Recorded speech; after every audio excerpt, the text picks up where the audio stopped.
അസ്സലാമു അലൈക്കും വറഹ്മത്തുള്ളാഹി തആല വബറകാതുഹു. അന്ന് ഷമ്മാസ് വീട്ടിലേക്ക് വരികയാണ്. അതെ, സത്താറിൻ്റെ ഭാര്യയെ സിസ്റ്റർമാരെ ഏൽപ്പിച്ചുകൊണ്ട് ഷമ്മാസ് വീട്ടിലേക്ക് പോവുകയാണ്. ഉമ്മയെ കൊണ്ടുവരണം. അതെ പഠിച്ചോനെ, ആരെങ്കിലൊക്കെ രക്ഷപ്പെടട്ടെ. നമ്മളെ കൊണ്ട് കഴിയുന്ന രീതിയിൽ ആരെങ്കിലും രക്ഷപ്പെടുത്താൻ കഴിഞ്ഞാൽ അത് തന്നെയല്ലേ ഏറ്റവും നല്ലത്. ഷമ്മാസ് ചീറിപ്പാഞ്ഞ് പോവുകയാണ്. അതെ, നിയന്ത്രണമില്ലാതെ. പെട്ടെന്ന് ഉമ്മയെ കൊണ്ടുവരണം. കാരണം ആ പേഷ്യൻ്റായ സ്ത്രീ അവിടെ ഒറ്റക്കാണ്. ആ സ്ത്രീയെ രക്ഷിക്കണം, രക്ഷിച്ചേ പറ്റൂ. തന്നോട് പറഞ്ഞൊരു വാക്കുണ്ട് സത്താർ, എൻ്റെ ഭാര്യ മക്കളെ സംരക്ഷിക്കണം, അവരെ വഴിയാധാരമാക്കരുത്. ആ ഒരു വാക്ക് പൂർത്തിയാക്കിയേ മതിയാവൂ. ആരെങ്കിലും തന്നെ വിശ്വസിച്ച് ഒരു വാക്ക് പറഞ്ഞിട്ടുണ്ടെങ്കിൽ തീർച്ചയായും അത് പാലിക്കണം. അതുതന്നെയാണ് വേണ്ടത്. ശരിക്കും ഷമ്മാസദ വീട്ടിലേക്ക് പോവുകയാണ്. ഉമ്മ കാത്തിരിക്കുന്നു. പെട്ടെന്ന് നുസൈബ, ഉമ്മ. ആ മോളെ. ഉമ്മ എന്തെവിടെ? അത് മോന് വരുന്നു പറഞ്ഞേ, ഷാമോന്. ഓന് വന്നിട്ട് എന്തായാലും ആ സത്താറിൻ്റെ പെണ്ണുങ്ങൾ അവിടെ ഒറ്റക്കല്ലേ, കുട്ടികൾ ഇവിടെയല്ലേ, നമ്മളോലെ സംരക്ഷിക്കാൻ ഞാൻ പറ്റൂലല്ലോ. എന്താ ചെയ്യുക? പിന്നെ ഷാമോൻ ഇതുവരെ അവിടെ തന്നെ ആയിരുന്നു. ഓൻ അവിടെ തന്നെ ആയിരുന്നു എന്ന് മാത്രമല്ല, പിന്നെ ഇപ്പോൾ ഓല കാര്യങ്ങളൊക്കെ ഓനെൻ്റെ ഏറ്റെടുത്തൊക്കെയായിരുന്നു. പിന്നെ ഇന്നൊന്ന് കൊണ്ടുപോവാണ്. ആ മോശമല്ലേ ഒരു പെണ്ണും പിള്ള ഇല്ലാഞ്ഞാലും. കാരണം എപ്പോഴും ഓൻ മാത്രമാകുമ്പോൾ ഒന്നുമില്ലെങ്കിൽ നമ്മളൊക്കെ ഇവിടെ ഉള്ളത് തന്നെയല്ലേ. എന്നാൽ നുസൈബ് പറഞ്ഞു, ഉമ്മ ഞാൻ പോയി നിൽക്കണോ? എൻ്റെ പൊന്നാര മോളെ, മോള് പോയി നിൽക്കണ്ട ഈ കുട്ടികളൊക്കെ വിട്ടുകാണ്ട്. ഉമ്മാൻ്റെ കുട്ടി ഇവിടെ നിന്നോളി, ഞാൻ തന്നെ പോയി നോക്കാം കേട്ടോ. എന്നാൽ ആ മക്കളെ തലോടിക്കൊണ്ട് നുസൈബ് പറഞ്ഞു, മക്കളെ വിഷമിക്കണ്ട കേട്ടോ, നിങ്ങൾ ഉമ്മച്ചി വരും കേട്ടോ. നിങ്ങളൊന്നും കൊണ്ട് വിഷമിക്കണ്ട. സ്നേഹത്തോടെ നുസൈബ അവരെ തലോടി. പഠിച്ചോനെ, ഉമ്മയും ബാപ്പയും ഇല്ലാത്ത മക്കളെ പോലെയാണ്. അല്ലാ റബ്ബെ സംരക്ഷിക്കണം. പെട്ടെന്നാണ് നുസൈബ് അത് ഓർത്തത് തൻ്റെ ഫാത്തിമ മോളെ കുറിച്ച്. അതെ, എൻ്റെ ഇക്കയും ഞാനും ഇല്ലാത്തൊരവസ്ഥ എൻ്റെ പൊന്നുമോൾക്കുണ്ടാകുകയാണെങ്കിൽ റബ്ബേ, അവൾ എത്ര വേദനിക്കും. പാവം അവരുടെ മക്കൾ, അവർക്കൊരു വിഷമവും ബുദ്ധിമുട്ടും വരുത്താതിരിക്കാൻ വേണ്ടിയിട്ട് പ്രത്യേകം അതാ നുസൈബ ശ്രദ്ധിച്ചു. അങ്ങനെ അതാ ഐഷുമ്മ ഹോസ്പിറ്റലിലേക്ക് പോവുകയാണ്. മോനെ, എന്താ ഇപ്പോൾ സ്ഥിതി? ഉമ്മ, ഇപ്പോൾ എന്തൊക്കെയോ പ്രശ്നങ്ങൾ അവർക്ക് ഉണ്ടെന്ന് തോന്നുന്നു. അവരെ ആരോഗ്യനിലൊന്നും ആരും നോക്കാറില്ലല്ലോ. സത്യം പറഞ്ഞാൽ പാവാണ് എല്ലാം കൊണ്ടും. അവർ അങ്ങനെ അവിടെ തുടരുന്നുണ്ട്. മക്കളെ കാണണം, ഭർത്താവിനെ കാണണം എന്നൊക്കെ പറയുന്നുണ്ട്. എന്തൊക്കെ തന്നെ ഇൻഷാ അല്ലാ പെട്ടെന്ന് ഡിസ്ചാർജായി വീട്ടിലേക്ക് എത്തിയിട്ട്. മോനെ പാവം, ഏതായാലും എന്താ സത്താറിൻ്റെ സ്ഥിതി എന്താന്നാവല്ലേ. ഓരോന്നിനും ആൾക്കാർ വന്ന് വീണ് പോയിട്ട് പിന്നെ പറഞ്ഞിട്ട് കാര്യമില്ലല്ലോ. എന്തൊക്കെ പറഞ്ഞിട്ട് കേൾക്കുന്നുണ്ട് പൊന്നാര മോനെ, ആർക്കറിയാം. ഇനിയിപ്പോൾ എന്തായാലും പഠിച്ചോൻ കാക്കട്ടെ. അങ്ങനെ ഇതാ ഐഷുമയും ഷമ്മാസും ഹോസ്പിറ്റലിൽ എത്തുന്നു. സിസ്റ്റർമാരോട് ചോദിച്ചു, അത് പേഷ്യൻറ്റിനെ ആ ഓക്കെ. അങ്ങനെ ഏതാ അവളുടെ അരികിലേക്ക് എത്തുന്നു ഐഷുമ്മ. മോളെ മോളെ. ആ അല്ല ഉമ്മ. മോളെ എന്താ മോളെ പറ്റിയത്? മോളെന്തിനാ ടെൻഷനാകുന്നത്? അത് ഓൻ്റെ കാര്യമൊക്കെ എങ്ങനെയെങ്കിലും കഴിച്ചിലാവും. ഈ മക്കളെ നോക്കേണ്ട പെണ്ണല്ലേ ഈ ഇപ്പം തന്നെ ഇങ്ങനെയൊക്കെ ആയിക്കഴിഞ്ഞാൽ എനിക്ക് പിഞ്ച് മക്കളില്ലേ, ഓലെ കാര്യം ആരാ നോക്കാണ്ടാകുക? മോളെ പഠിച്ചോണ്ട് വലിയ മോളിൽ നമ്മൾ എന്തൊക്കെ തന്നെ വിഷമങ്ങളും പ്രയാസങ്ങളും അനുഭവിക്കുകയാണെങ്കിലും അതിൻ്റെ ഇരട്ടി നല്ല സമാധാനം നമുക്ക് പഠിച്ചോൻ നൽകും. അതുകൊണ്ട് എല്ലാം തവക്കലാക്കുക പഠിച്ചോനിൽ. മോളൊന്നുകൊണ്ട് വിഷമിക്കണ്ട, ഒക്കെ ശരിയായിക്കോളും കേട്ടോ. എന്തെങ്കിലും കുടിക്കാൻ എന്തെങ്കിലും തരട്ടെ? ഉമ്മ വേണ്ട. ഉമ്മ എന്തിനത്ര ബുദ്ധിമുട്ട് ആയിട്ട് വന്നത്? മോളെ ഒരു ബുദ്ധിമുട്ടുമില്ല. ഒരാളിങ്ങനെ വയ്യാതെ കിടക്കുമ്പോൾ നമുക്ക് പെരയിലൊക്കെ ഒരു സമാധാനമില്ലല്ലോ. അപ്പോൾ പെരയിൽ ഇപ്പോൾ ആളില്ലാത്ത പ്രശ്നമൊന്നുമില്ല. പെരയിലൊക്കെ ഇപ്പോൾ ആളൊക്കെ ഉണ്ട്, മാഷാ അല്ലാ അൽഹംദുലില്ലാ. എല്ലാം കൊണ്ടും റാഹത്ത് തന്നെയാണ്. ഏതായാലും പൊന്നു മോളെ, ഒന്നുകൊണ്ട് വിഷമിക്കണ്ട. കാരണം ഞങ്ങളൊക്കെ ഇവിടെ ഉണ്ടല്ലോ. എൻ്റെ മോനുണ്ട് ഷാമോന്, ഓന് നിങ്ങളെ കാര്യമൊക്കെ നോക്കിക്കോളും. അതൊന്നും മോള് വിഷമിക്കണ്ട അതുകൊണ്ടൊന്നും. പിന്നെ കുട്ടികളെ കാര്യത്തിലൊക്കെ ഓൻ എന്താ വെച്ചാൽ നോക്കിക്കോളും കേട്ടോ. ഏതായാലും പടച്ച റബ്ബ് പെട്ടെന്ന് ഷിഫ നൽകട്ടെ. ഇനിയിപ്പോൾ എന്താ ഏതാ?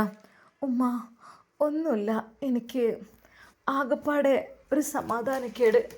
ഒന്നുമില്ല, എൻ്റെ ഇക്ക മോളെ അതൊന്നും സാരമില്ല. നമ്മളെന്തെങ്കിലും തെറ്റ് ചെയ്തിരിക്കണമെങ്കിലൊക്കെ അതിൻ്റേതായിട്ടുള്ള ശിക്ഷ ചിലപ്പോൾ നമുക്ക് ദുനിയാവും തന്നെ കിട്ടുമെന്ന് കൂട്ടിയാൽ മതി. ഉമ്മ, ഞാൻ എൻ്റെ മക്കൾ ഞങ്ങളെ കൊണ്ട് നിങ്ങൾ ബുദ്ധിമുട്ടായില്ലേ? പൊന്നാര മോളെ, ഇജ്ജ് എന്തൊക്കെ പറഞ്ഞു? ഒരു ബുദ്ധിമുട്ടും ഒന്നുമില്ല. ഇതൊക്കെ തന്നെയല്ലേ മനുഷ്യന്മാരെ നമ്മൾ ദുനിയാവുക്ക് വെറുതെ നമുക്ക് സുഖകരമായി ജീവിക്കാൻ വേണ്ടി മാത്രമല്ല പഠിച്ചോ നമ്മൾ അയച്ചിരിക്കണത്. നമുക്ക് നല്ല മട്ടത്തിന് എല്ലാവരും കൂടി സഹായിക്കും വേണം, നമുക്ക് ഉള്ളിൽ കൊടുക്കും വേണം. അല്ലാതെ ഒരിക്കൽ പോലും നമുക്ക് ഒറ്റക്കായിട്ടല്ല. മോളെ, ഇതൊന്നും കൊണ്ട് വിഷമിക്കണ്ട. ഏതായാലും എൻ്റെ പുതിയാപ്പിള വൈകാതെ തന്നെ ഇറങ്ങിക്കോളും കേട്ടോ. എന്നാൽ ഈ സമയം അതാ ഷമ്മാസും ഉമ്മയും ഹോസ്പിറ്റലിൻ്റെ ആ വരാന്തയിലേക്ക് ഇറങ്ങി. അല്ല മോനെ, എന്തായി ആ വീടിൻ്റെ കാര്യം? ഉമ്മ, അത് സെറ്റായിട്ടുണ്ട്. ഇൻഷാ അല്ലാഹ് നാളെ മറ്റന്നാൾ അവർക്ക് അങ്ങോട്ട് മാറാം. പിന്നെ വീട് പണി ആകുമ്പോഴേക്കും എന്തായാലും ഇപ്പോൾ പണിക്കാരെ കിട്ടാൻ കുറച്ച് പ്രയാസമാണ്. അതുകൊണ്ട് തന്നെ നമുക്ക് തൽക്കാലം ഒരു വില്ല അഡ്ജസ്റ്റ് ചെയ്ത് കൊടുക്കുന്നുണ്ട്. അതിൻ്റെ റെൻറ്റും കാര്യങ്ങളൊന്നും ഒക്കെ നമുക്ക് എങ്ങനെ വെച്ചാൽ ചെയ്യാം. തൽക്കാലം അവിടെ നിൽക്കട്ടെ. അവർക്കൊരു ഇടങ്ങാറായിരിക്കും. കാരണം ഹഫ്സത്താന്ന് പറഞ്ഞ അവർ വളരെയധികം അവർക്ക് ഭയങ്കര മടിയാണ്. അവരിങ്ങനെ പറയുന്നുണ്ട്, ബുദ്ധിമുട്ടായില്ലേ ഞങ്ങളെക്കൊണ്ട്, ഞങ്ങൾ എവിടെയെങ്കിലും ഒരു ഓലക്കീറ് ചാരി വെച്ച് കഴിഞ്ഞോളാം എന്നൊക്കെ. പക്ഷെ നമ്മളെ വീട് അവിടെ ഉണ്ടാകുമ്പോൾ പൊന്നു മോനെ, എന്തൊക്കെ തന്നെയാലും വേണ്ടിയില്ല. ഇനി ഓൽക്കൊരു മടിയും കാര്യങ്ങളൊക്കെ ഉണ്ടാവും. എന്തായാലും ഇൻഷാ അല്ലാഹ് നാളെ തന്നെ എന്നാൽ അങ്ങോട്ട് കയറാൻ പറ്റുന്നുണ്ടെങ്കിൽ ഓലാണ്ട് കയറിക്കോട്ടെ, അതായിരിക്കും നല്ലത്. ഐഷുമ്മ അന്ന് ഹോസ്പിറ്റലിൽ നിന്ന് വന്നില്ല. അന്ന് അവിടെ തന്നെ നിന്നു. ഷാമോന് അപ്പോഴേക്കും വീട്ടിലേക്ക് എത്തി. അവനൊന്ന് ഫ്രഷായി റെഡിയായി. സ്നേഹത്തോടെ നുസൈബ പറഞ്ഞു, ഇക്ക എങ്ങനെയുണ്ട് ആ ഇത്താൻ്റെ കാര്യങ്ങളൊക്കെ? അൽഹംദുലില്ലാ ഇപ്പോൾ കുഴപ്പമൊന്നുമില്ല. പക്ഷെ എന്തൊക്കെയോ അസുഖങ്ങളൊക്കെ ടെസ്റ്റും കാര്യങ്ങളൊക്കെ ചെയ്ത് നോക്കുമ്പോഴെന്തൊക്കെയാണ് അവർക്ക് ബുദ്ധിമുട്ടുകളൊക്കെ കാണുന്നുണ്ട്. അതിൻ്റേതായിട്ടുള്ള ഡീറ്റെയിൽസിന് ഒക്കെ ചെയ്തിട്ടുണ്ട്. ഒക്കെ ഡോക്ടറിന് പറയുമായിരിക്കും. എന്തായാലും ഇക്ക നമ്മളെ കൊണ്ട് കഴിയുന്ന സഹായങ്ങൾ ചെയ്തു കൊടുക്കുക. പാവങ്ങളാണ് ഈ മക്കളെ വിചാരിക്കുമ്പോൾ എനിക്ക് എൻ്റെ ചെറുപ്പക്കാലൊക്കെ ഓർമ്മ വരും. എൻ്റെ ഉപ്പാക്ക് സുഖമില്ലാത്ത അവസ്ഥ, എൻ്റെ ഉമ്മ ഒരുപാട് കഷ്ടപ്പെടുന്ന അവസ്ഥ, അതൊക്കെ എനിക്ക് ഓർമ്മ വരികയാണിക്ക. സത്യമായിട്ട് മക്കളൊക്കെ പാവങ്ങളാണ്. ഇൻഷാ അല്ലാഹ് മക്കൾ അവർ ഡിസ്ചാർജ് ചെയ്തിട്ട് വീട്ടിലേക്ക് പറഞ്ഞേക്കണം. പിന്നെ നമ്മുടെ ഹഫ്സത്തയുണ്ടല്ലോ, ഹഫ്സത്തയും മക്കളും അബുക്കയും കൂടെ നാളെ പുതിയൊരു വില്ലയിലേക്കും താമസം മാറുകയാണ്. പെട്ടെന്ന് നുസൈബ് ചോദിച്ചു, അല്ല എല്ലാവരും പോവുകയാണോ? അപ്പോൾ എല്ലാവരും എന്തിനാ പറഞ്ഞേക്കുന്നത്? അങ്ങനെയല്ല, അവർക്ക് അവരുടെ സ്വസ്ഥമായ ജീവിതം നയിക്കണമെന്നുണ്ടെങ്കിൽ അങ്ങനെയല്ലേ നല്ലത്. ഗതികേട് കൊണ്ടല്ല നമ്മളെ വീട്ടിലൊക്കെ നിന്നത്. എന്നാൽ നുസൈബൊക്കെ അത് കേട്ടപ്പോൾ അവൾ പറഞ്ഞു, ഇക്ക അങ്ങനെയാണെങ്കിൽ ആയിക്കോട്ടെ, മാഷാ അല്ലാഹ് നന്നായി ജീവിക്കട്ടെ, അവരവരുടെ ഇഷ്ടം പോലെ അല്ലേ? അതെടി, ഈ വീട്ടിൽ 4 ഫാമിലിയൊക്കെ ഒരുമിച്ച് കഴിയാറുമ്പോൾ അവർക്കും നമുക്കൊക്കെ ഒരു ബുദ്ധിമുട്ട് തന്നെയല്ലേ? ഇക്ക എനിക്കൊരു ബുദ്ധിമുട്ടില്ല, സന്തോഷമേ ഉള്ളൂ. പാവങ്ങളല്ലേ, ആരെങ്കിലും ബുദ്ധിമുട്ട് അനുഭവിക്കുന്നുണ്ടെങ്കിൽ അവർക്ക് നമ്മൾ ആശ്രയമാവുക എന്നുള്ളത് നല്ല കാര്യം തന്നെയല്ലേ?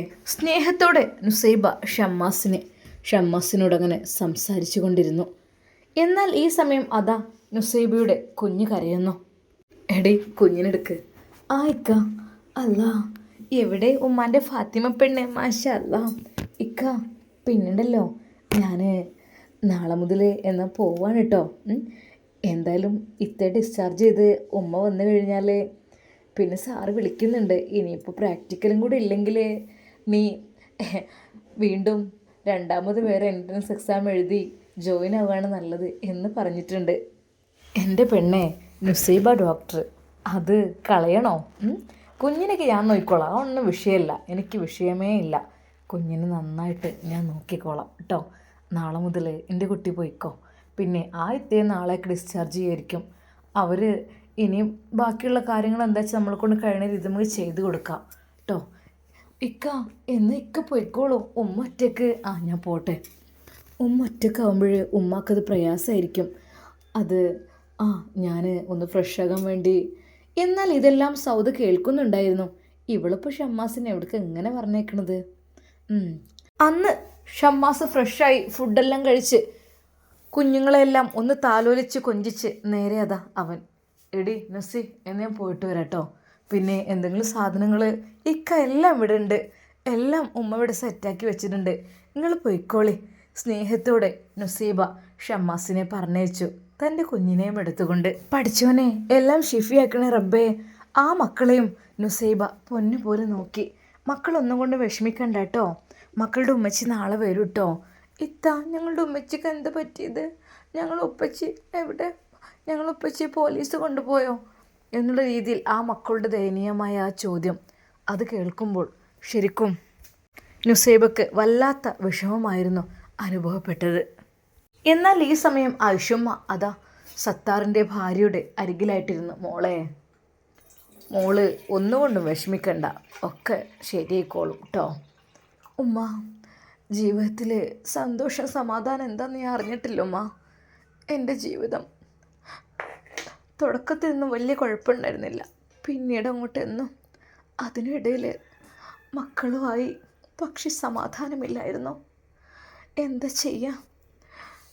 എന്നാലും ഇപ്പോൾ സമാധാനമായി നല്ലൊരു ജീവിതത്തിലേക്ക് കടന്നതായിരുന്നു. അപ്പോഴേക്കും ഞങ്ങൾ വിധി ഇങ്ങനായി തീർന്നു. ഇക്കയെ ചതിച്ചാണ്. ഒരിക്കൽ പോലും ഇക്ക അങ്ങനെയൊന്നും ചതിച്ചു തന്നെയാണ്, അല്ലാതെ. മോളെ സാരല്ല, ഏതായാലും ഇങ്ങനെയൊക്കെ ആയി തീർന്നില്ലേ, നിനക്ക് കുഴപ്പമൊന്നുമില്ല. ഞാൻ മതിനെ മക്കളെയും കൊണ്ട് നല്ല മട്ടത്തിൽ. ഉമ്മ, ഞാൻ മക്കളെയും കൊണ്ട് ജീവിക്കുന്നതായിരുന്നു, എനിക്ക് ആരും ഉണ്ടായിരുന്നില്ല.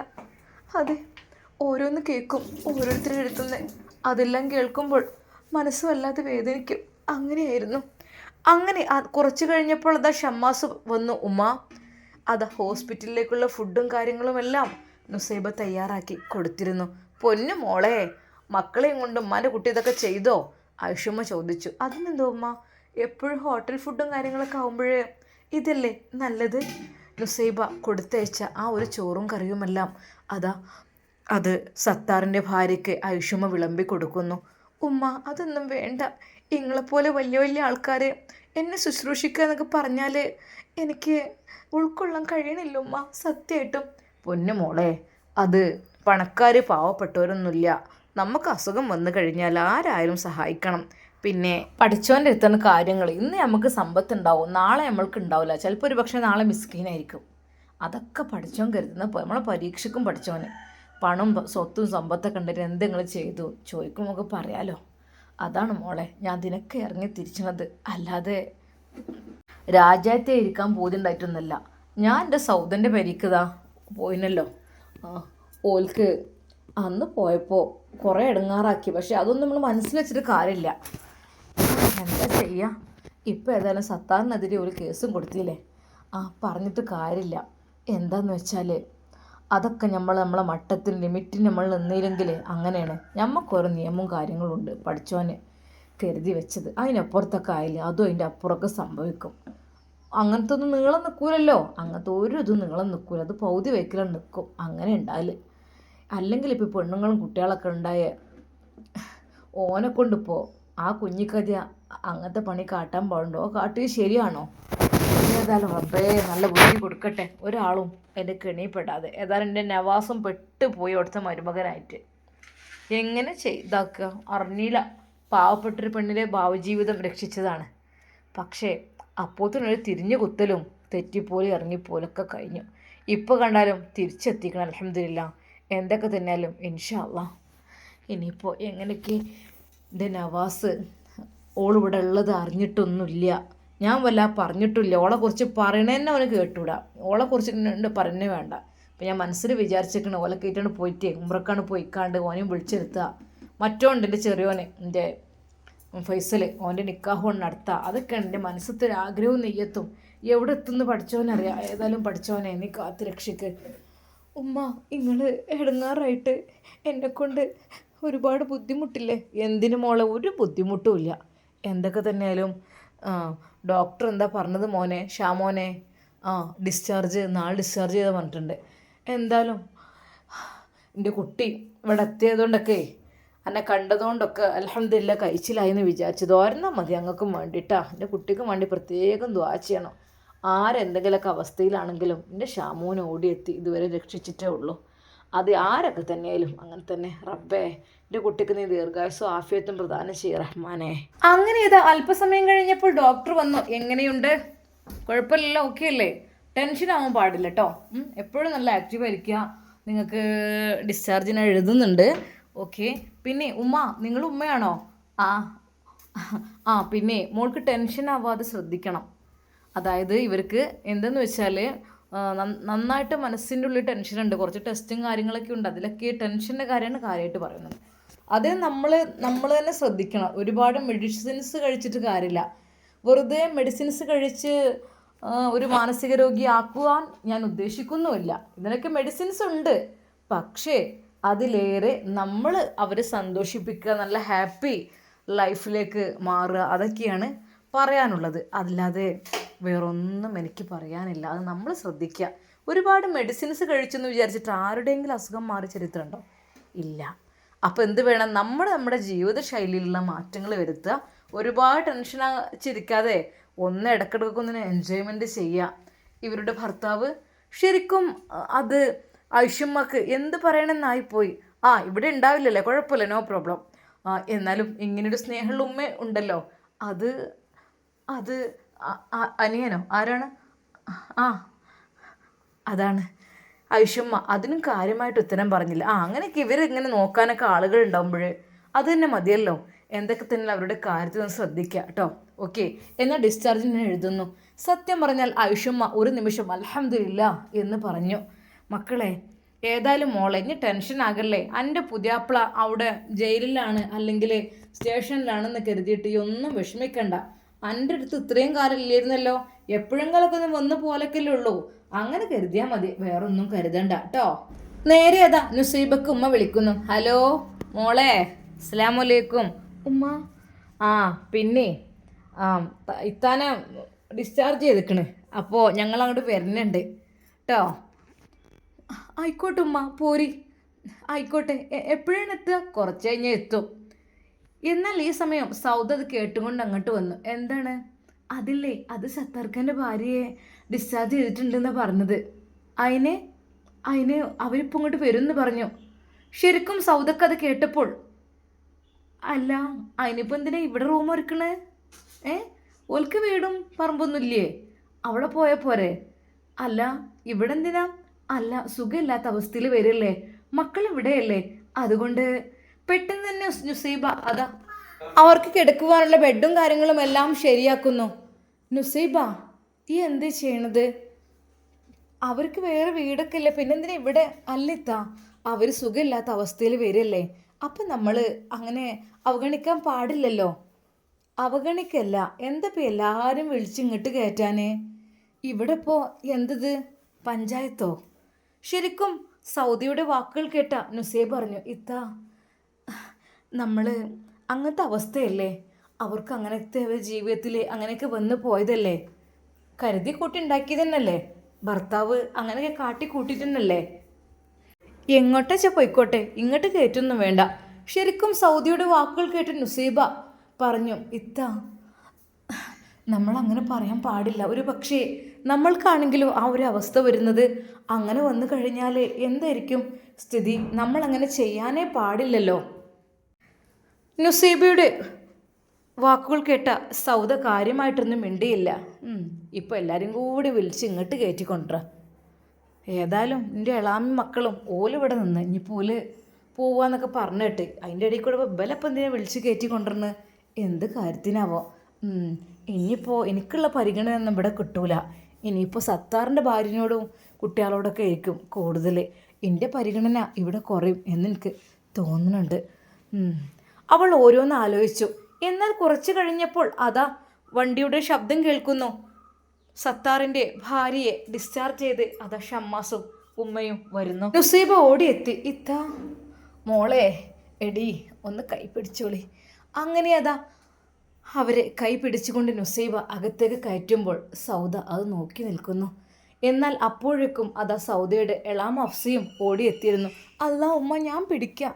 പാവം ഇത്തലെ സ്നേഹത്തോടെ അതാ അവർ വിളിച്ച് അകത്തേക്ക് കൊണ്ടുപോകുന്നു. ശരിക്കും തലകർക്കൊന്നും മാറിയിട്ടില്ല. എന്തൊക്കെയോ ഒരു ഷമ്മാസ് പറഞ്ഞു, അവരെ ഒരു ബെഡിലേക്ക് ഇരുത്തിക്കോളൂ, ചിലപ്പോൾ തല കറങ്ങി വീഴാൻ ചാൻസ് ഉണ്ട്. ഇക്ക. അപ്പോഴേക്കും നുസൈബ അതാ അവരെ പിടിച്ചു. അവരെ ആ റൂമിലേക്ക്, പ്രത്യേകം സജ്ജമാക്കിയ ആ റൂമിലേക്ക് കൊണ്ടുപോയി ഇരുത്തി.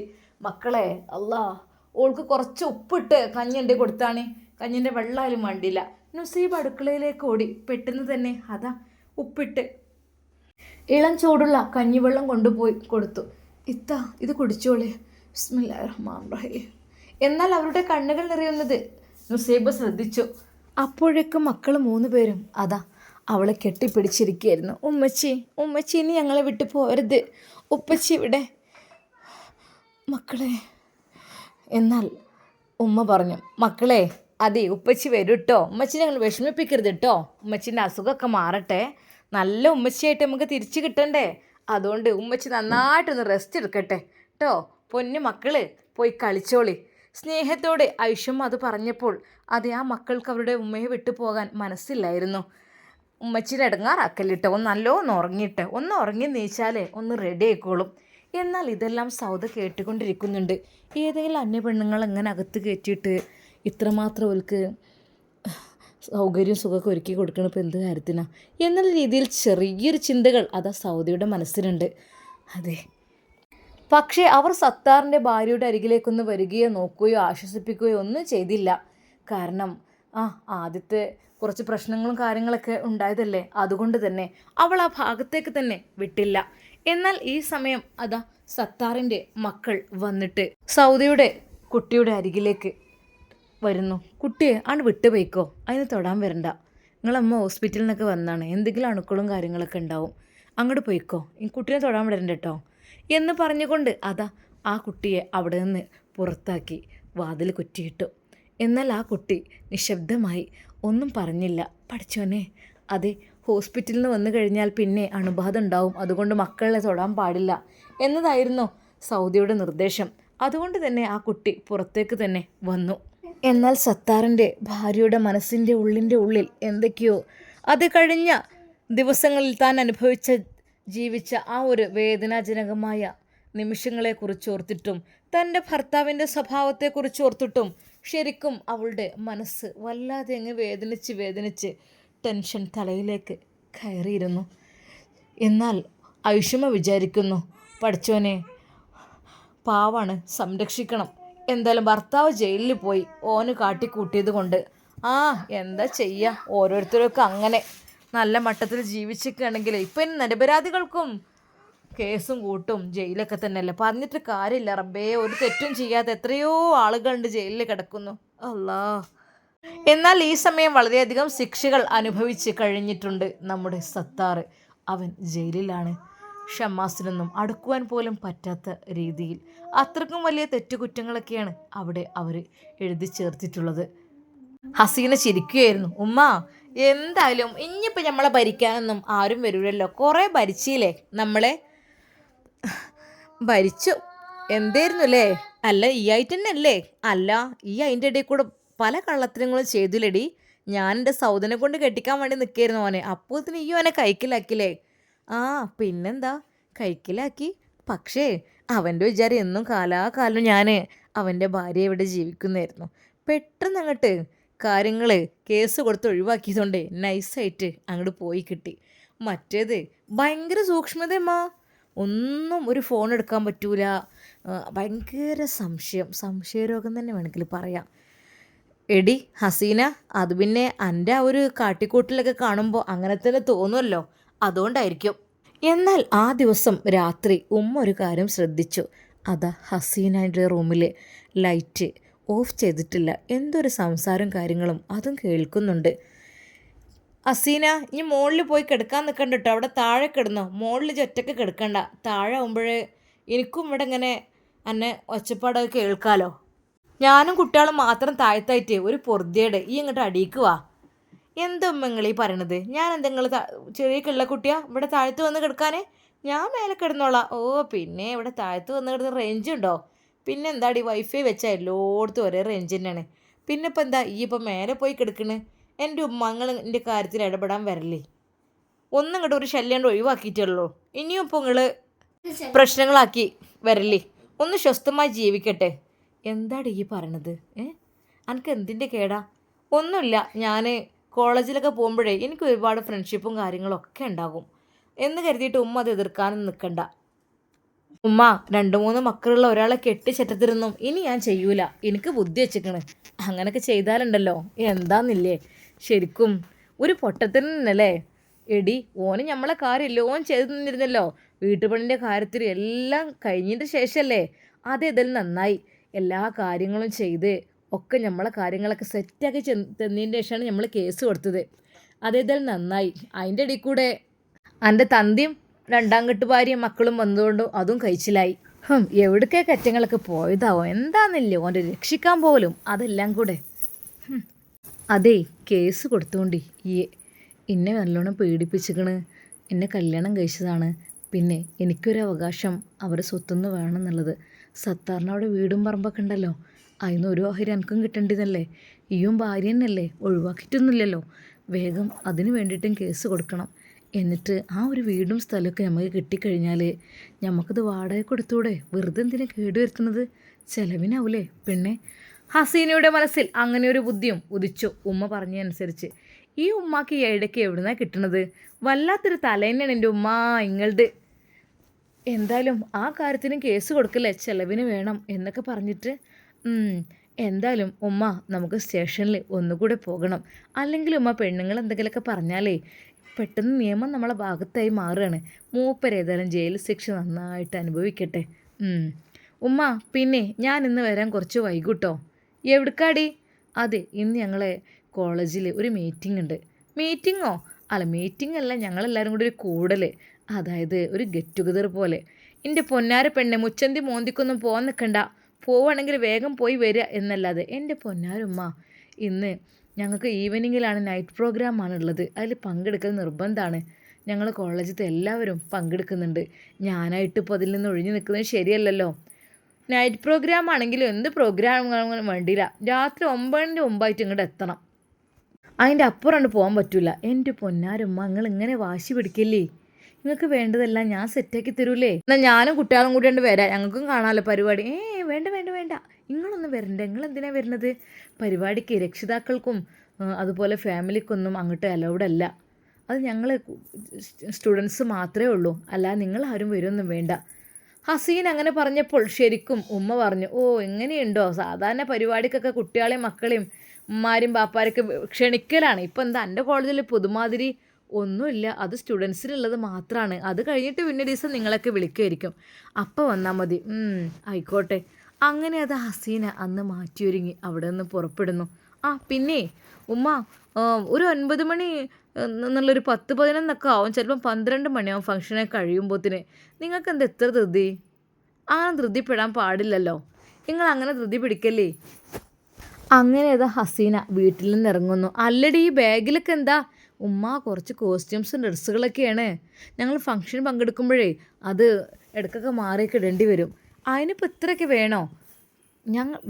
ഞാൻ എന്തായാലും അവിടെ നിൽക്കി, നിങ്ങളിങ്ങനെ വിളിച്ച് ശല്യപ്പെടുത്തില്ല കേട്ടോ. ഞാൻ എൻ്റെ ഫോണൊന്നും ഓണാക്കണമൊന്നുമില്ല, ഒക്കെ സൈലൻ്റ് ആയിരിക്കും, വിളിച്ചിട്ട് കാര്യമില്ല കേട്ടോ. ആയിക്കോട്ടെ, എന്നാലും വേഗം പോന്നോണ്ടി, കാരണം ആൾക്കാർക്ക് കുറച്ച് കിട്ടിയാൽ മതി. കാരണം ഒന്നുമില്ലെങ്കിലും ഇജിപ്പോൾ സത്താറിൻ്റെ ഭാര്യ എന്നുള്ള പേരിലാണ് അറിയപ്പെടുന്നത് ഇവിടെയൊക്കെ. സത്താറിൻ്റെ പെണ്ണുങ്ങൾ എന്നേ പറയുള്ളൂ, അത് ഇജ് മറക്കണ്ട. ഉമ്മങ്ങൾ അതിനെക്കുറിച്ചൊന്നും ചിന്തിക്കണ്ട, നിങ്ങൾ പൊയ്ക്കോളി. അങ്ങനെ കുറച്ച് കഴിഞ്ഞപ്പോൾ ഹസീന അവിടെ നിന്ന് പോകുന്നു. എന്നാൽ അല്പസമയം കഴിഞ്ഞപ്പോൾ തന്നെ ഒരു കാറ് അവളുടെ മുമ്പിൽ നിർത്തി. അവൾ ആ കാറിലേക്ക് വേഗം കയറി പോയി. അത് ഉമ്മാൻ്റെ കണ്ണ് പെടേണ്ട, വേഗം വിട്ടോളി. അങ്ങനെ അവർ എങ്ങോട്ടോ യാത്രയായി. അവൾ പറഞ്ഞത് എന്തോ ഫംഗ്ഷന് വേണ്ടിയിട്ടാണെന്നാണ്, കോളേജിലേക്കാണെന്നാണ്. എന്നാൽ ഈ സമയം സൗദിയുടെ ഉമ്മ, പഠിച്ചോനെ ഇനിയിപ്പോൾ ഒന്നും ഇല്ലാഞ്ഞാൽ മതിയായിരുന്നു, നല്ല മട്ടത്തിന് വേഗം എത്തിയാൽ മതിയായിരുന്നു. എന്നാൽ ആ മക്കൾ ചോദിച്ചു, ഉമ്മച്ചി എങ്ങോട്ട് പോകുന്നത്? ഇത്താത്താക്ക് പരിപാടിയാണ് സ്കൂളിൽ, നമുക്ക് കാണാൻ പോണ്ടേ? അത് നമുക്കൊന്നുള്ള പരിപാടിയില്ലല്ലോ, അവർ പോയിക്കോട്ടെ എന്തൊക്കെ തന്നെയായാലും. എന്നാൽ ഈ സമയം സത്താർ ജയിൽ അഴികൾ എണ്ണിക്കൊണ്ടിരിക്കുകയാണ്. അവൻ ഓരോന്ന് ആലോചിച്ചു. ജയിലിലെ ഇരുണ്ട ലോക്കപ്പിനുള്ളിൽ ഇരിക്കുന്ന സത്താറിൻ്റെ കണ്ണുകൾ നിറഞ്ഞിരുന്നു. കൈകളിൽ ഇപ്പോഴും ചങ്ങല പോലും അവർ വേർപ്പെടുത്തിയിട്ടില്ല. മനസ്സിൽ പ്രാർത്ഥന, ഞാൻ ചെയ്തിട്ടില്ല, അല്ലാഹുവേ നീ അറിയുന്നുണ്ട്, അവൻ പതുങ്ങി പറഞ്ഞു. അവൻ്റെ മനസ്സിൽ വീണ്ടും വീണ്ടും ആവർത്തിക്കൊണ്ടിരിക്കുന്ന ഒരേ ഒരു ചോദ്യം, എന്തിനാ എന്നെ ഇങ്ങനെ കുടുക്കിയത്? ഞാൻ എന്താ ചെയ്തത്? ആ യുവതിയെയും കുഞ്ഞുങ്ങളെയും രക്ഷിച്ചു എന്നുള്ളതാണോ ഞാൻ ചെയ്ത തെറ്റ്? എന്നാൽ സത്താർ വിചാരിച്ചു, ശരിയാണ്, ഞാൻ ചെയ്തിരുന്നു കുറച്ച് മുമ്പൊക്കെ, പക്ഷെ പിന്നീട് എന്നെ കരുതിക്കൂട്ടി കൊടുക്കിയത് തന്നെയാണ്. സൗദിയെ കാണാൻ വേണ്ടി ഞാൻ പോയിരുന്നു. പക്ഷെ അതൊക്കെ വിവാഹത്തിന് മുമ്പ്. കഴിഞ്ഞതിന് ശേഷം ഒരിക്കൽ പോലും ഞാൻ അങ്ങോട്ട് പോയിട്ടില്ല. എന്നാൽ അവൾ വീട്ടിലെത്തിയതിന് ശേഷം എന്നെ വിളിച്ചു വരുത്തുകയായിരുന്നു അവർ. എന്നാൽ തന്നെ വിളിച്ച ആ രംഗം ഓർക്കുകയാണ്. അന്നൊരു വൈകുന്നേരമായിരുന്നു. അതെ, ഹസീനയുടെ ഉമ്മ ഫോൺ ചെയ്യുന്നു. സത്താറേ, ഒന്ന് വരാമോ, ഒരു സഹായത്തിനായിരുന്നു. സത്താർ സംശയമില്ലാതെ പോയി. അവനറിയാതെ അവനൊരു കെണിയിലേക്ക് നടക്കുകയായിരുന്നു എന്ന് സത്താർ പോലും അറിഞ്ഞില്ല. എന്നാൽ ശരിക്കും അവൾ, അതെ, തൻ്റെ ചതിച്ച ആ പെണ്ണ് ഹസീന, അവൾ ശരിക്കും അവളുടെ നോട്ടം കൊണ്ടും ചിരി കൊണ്ടും എന്നെ അങ്ങ് മയക്കി. സ്വന്തം ജ്യേഷ്ഠത്തി ആഗ്രഹിച്ചിരുന്നു. പക്ഷെ അനിയത്തി ഇത്ര പെട്ടെന്ന് എന്നെ പാട്ടിലാക്കും എന്ന് കരുതില്ല. എന്നാൽ എല്ലാം കഴിഞ്ഞു. പോക്സോ കേസിൽ ഞാൻ അറസ്റ്റിലുമായി. അതെ, ഗ്രാമം മുഴുവൻ എന്നെ മറ്റൊരു ചിന്തയിലൂടെയാണ് നോക്കുന്നത്. അയ്യേ, സത്താർ അങ്ങനെ ചെയ്തിരുന്നോ? ചെറിയ കുട്ടികളെ വരെ, അയ്യേ, ഇത്രയും ദിവസം നമ്മൾ അങ്ങനെയൊന്നും വിചാരിച്ചിട്ടില്ലായിരുന്നു. എന്നാൽ സത്താർ അതിനെക്കുറിച്ചെല്ലാം ചിന്തിച്ചു. എന്നാൽ ആ രാത്രി, അതെ, ലോക്കപ്പിലെ ആദ്യ രാത്രി അങ്ങനെയായിരുന്നു. ചുറ്റുഭാഗത്തുമായിട്ട് ഇരുട്ട്, വല്ലാത്തൊരു വാസന, വിളികളും കരച്ചിലും. ഒരു കോണിൽ ഒരു വയോധികൻ കരഞ്ഞുകൊണ്ടിരിക്കുന്നു. മറ്റൊരു കോണിൽ ഒരാൾ മതിലിൽ തല കൊണ്ടടിക്കുന്നു. സത്താർ ശാന്തമായിരുന്നു. ഇത് എൻ്റെ ജീവിതമല്ല, ഇതൊരു സ്വപ്നമാണ്. പക്ഷേ അത് യഥാർത്ഥമായിരുന്നു. റബ്ബേ, ഞാൻ കാണുന്നത് സ്വപ്നമാണോ? ആ ജയിലേക്കുള്ളിൽ കിടന്ന് കരയുന്ന ആളുകളെ, അനുഭവങ്ങളുടെ നരകം. ഭക്ഷണം കഴിക്കുവാൻ പോലും മനസ്സില്ല. അതെ, രാത്രിയിൽ ഉറക്കമില്ല.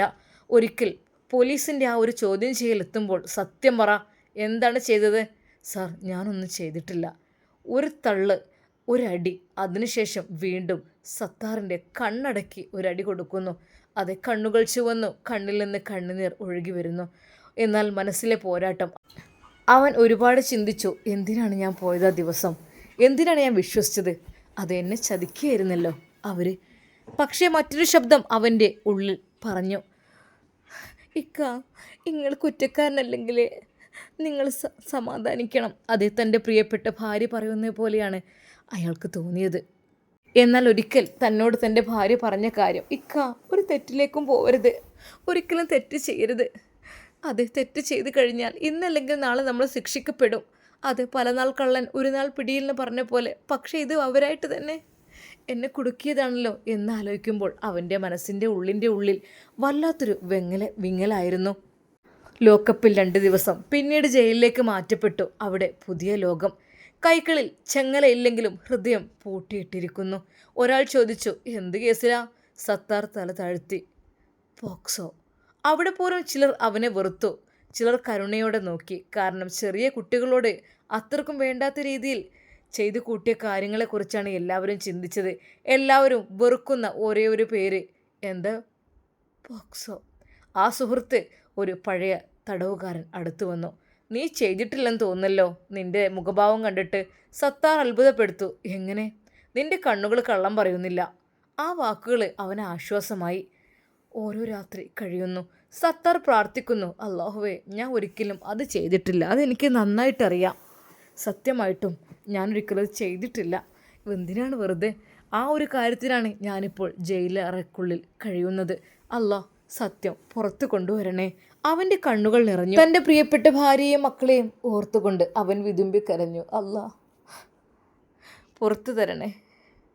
എൻ്റെ മക്കളെ, എൻ്റെ ഭാര്യയെ നീ കാത്തുരക്ഷിക്കണേ. അവരുടെ ചിന്താഗതികൾ, അവരുടെ അവസ്ഥ എന്താണ് അല്ലാഹ് എന്നൊന്നും അറിയുന്നില്ല. അവൻ ഹൃദയം പൊട്ടി പ്രാർത്ഥിച്ചു. എന്നാൽ ഈ സമയം അതാ ഷമ്മാസിൻ്റെ വീട്ടിൽ ഒരുപാട് സാധനങ്ങളുമായി ഷമ്മാസ് വന്നു. ഉമ്മ, ആ മോനെ, ഇത് ഒരുപാട് സാധനങ്ങളുമായി അതാ ഷമ്മാസ് വന്നു.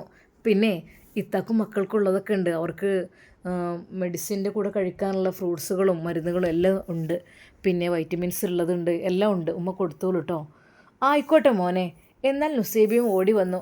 ആയിക്കോട്ടെ പഠിച്ചോനെ, ഇത്താൻ്റെ അസുഖമൊക്കെ പെട്ടെന്ന് ഷിഫിയാക്കണേ അല്ലാ. എന്നാൽ സൗദ അതെല്ലാം വിട്ടുനിന്ന് കാണുന്നുണ്ടായിരുന്നു. അല്ലെങ്കിൽ ഇപ്പോൾ എവിടുന്നെങ്കിലും വലിഞ്ഞു കയറി വരുന്നവർക്ക് ഇപ്പോൾ എന്തിനാ എങ്ങനൊരു സ്വീകരണവും കാര്യങ്ങളൊക്കെ കൊടുക്കണേ? ഇവിടുത്തെ മരുക്കളെ നോക്കിയാൽ പോരെ, പുറമക്കാരൊക്കെ ഇപ്പോൾ നോക്കണമെന്ന് വല്ല നിർബന്ധമുണ്ടോ? എന്നാൽ ഷമ്മാസ് സന്തോഷത്തോടെ ആ മക്കളുടെ കൈകളിലെല്ലാം സ്വീറ്റ്സ് വിതരണം ചെയ്യുകയാണ്. മക്കൾ സന്തോഷത്തോടു കൂടി അത് വാങ്ങുകയാണ്. എന്താണെന്നറിയില്ല, സൗദക്ക് ആ സത്താറിൻ്റെ മക്കളെ കാണുന്നത് തന്നെ ഒരു തരം കലിയായിട്ടാണ് തോന്നുന്നത്. എന്താ ചെയ്യുക? അവൾ ആ മക്കൾ സ്വീറ്റ്സ് കഴിക്കുമ്പോൾ, അവർ ചോക്ലേറ്റ് കഴിക്കുമ്പോൾ ദേഷ്യത്തോടെ അവരെ നോക്കി. എന്നാൽ അതാ ഐഷുമ്മ സത്താറിൻ്റെ ഭാര്യയ്ക്ക് മോളെ ഇത് കഴിക്കും മോളെ, പെട്ടെന്ന് തന്നെ ഒരു ജ്യൂസ് ഉണ്ടായി കൊടുക്കുന്നു. ഉമ്മ അതൊന്നും അല്ല മോളെ ഇത് കഴിക്ക്, പിന്നെ മോൾക്ക് ആരോഗ്യത്തോടു കൂടി മോളുടെ മക്കളെ നോക്കേണ്ടതല്ലേ കേട്ടോ, ഇത് കഴിക്ക്. അങ്ങനെ അതാ ഐഷുമ്മ നിർബന്ധിച്ചപ്പോൾ അവളത് കഴിക്കുന്നു. സൗദ അതെല്ലാം നോക്കിക്കൊണ്ടിരിക്കുന്നു. എന്നാൽ നുസൈബയെ കണ്ടപ്പോൾ സൗദ പറഞ്ഞു, ഇതിൻ്റെയൊക്കെ വല്ല ആവശ്യമുണ്ടോ? എന്ത് കാര്യത്തിനാണ് ഇപ്പോൾ കണ്ടോൽക്കൊക്കെ ഇങ്ങനെ ജ്യൂസും പഴങ്ങളും ഫ്രൂട്ട്സും മുട്ടായൊക്കെ കൊണ്ടുപോയി കൊടുക്കുന്നത്? പൊന്നാരിത്താ സുഖമില്ലാതെ വന്നതല്ലേ, പിന്നെ ഹോസ്പിറ്റലിൽ നിന്ന് വന്നതല്ലേ, ആരുമില്ലല്ലോ, പാവല്ലേ, നമ്മൾ സംരക്ഷിക്കണ്ടേ? നുസൈബ കരുതിക്കോ, ഇതിൻ്റെയൊക്കെ ഇത് അനുഭവിക്കേണ്ടി വരും, നല്ലോണം കരുതിക്കോ. നിങ്ങൾ എന്താ പറയുന്നത്? കരുതിക്കോന്ന്, ഒരു കണ്ണുണ്ടായിക്കോട്ടേന്ന്. പല രീതിയിലും കള്ളത്തിയാളൊക്കെ വന്നു കൂടും. എൻ്റെ മൊഞ്ചനായ ഷമ്മാസും എന്നെക്കൊണ്ട് പറയിപ്പിക്കണ്ട. ശരിക്കും അത് കേട്ട് അതാ നുസൈബ ഞെട്ടിപ്പോയി. നിങ്ങൾ എന്തേ പറയുന്നത്? ഒരാളെ ഹെൽപ്പ് ചെയ്യാന്ന് വെച്ചാൽ നല്ല കാര്യം തന്നെയല്ലേ? നല്ല കാര്യമൊക്കെ തന്നെ, പെരക്കാർ കഴിഞ്ഞിട്ടല്ലേ ബാക്കിയുള്ളവരെ. എന്താ എത്രമാത്രം ഓലെ ഇങ്ങനെ നോക്കാൻ എന്നോട് പറഞ്ഞയച്ചൂടെ? ശരിക്കും സൗദ ഒരു ദേഷ്യത്തോടെ കൂടെ തന്നെയാണ് പറഞ്ഞത്.